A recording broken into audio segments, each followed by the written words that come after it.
première question, est-ce que vous pouvez déjà nous dresser le tableau de la situation au Sahel? La situation actuelle au Sahel continue de détérioriser. C'est vrai que les forces françaises ont pu chasser les groupes terroristes des villes, soit au nord du Mali, surtout au nord du Mali, mais ils n'ont pas encore éradiqué l'existence des groupes. Et on a constaté dernièrement, à travers les dernières attaques contre les forces nigériennes, burkinabées et les forces maliennes, qui sont devenus beaucoup plus sophistiqués.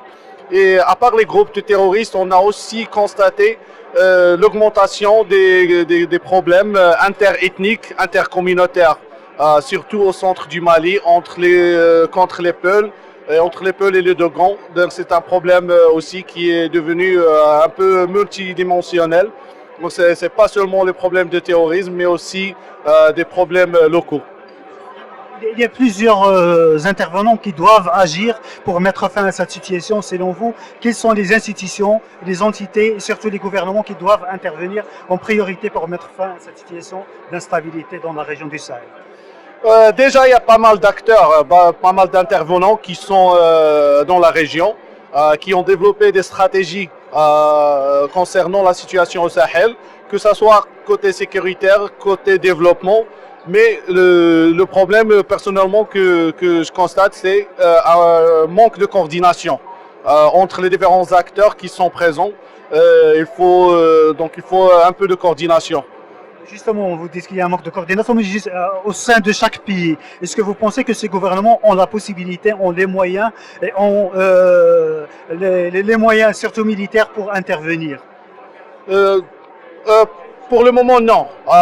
Les forces nationales, que ce soit du Niger, du Burkina ou du Mali, ont montré leurs limitations concernant la situation, concernant comment combattre les groupes qui existent. Et aussi, les gouvernements ont montré des difficultés de résoudre les problèmes locaux, problèmes nationaux.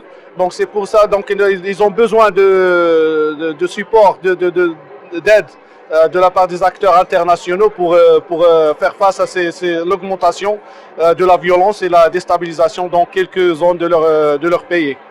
Donc, l'une des propositions qui sont proposées par plusieurs, surtout des experts qui suivent un peu le dossier du Sahel, ils parlent de l'importance de l'intégration économique des pays du Sahel pour justement créer le développement qui va permettre de lutter justement contre le terrorisme et le banditisme dans la région.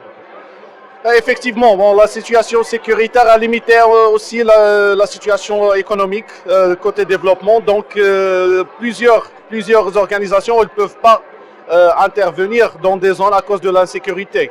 Donc pour l'intégration de zones un peu marginalisées et un peu loin des villes centrales, donc il y a un problème à cause de la sécurité. Donc il faut rétablir la présence des États dans ces zones-là, rétablir la sécurité, faire revenir les services publics pour que les activités économiques reviennent aussi. Et aussi, il y a l'état d'urgence dans plusieurs États des pays dans la zone.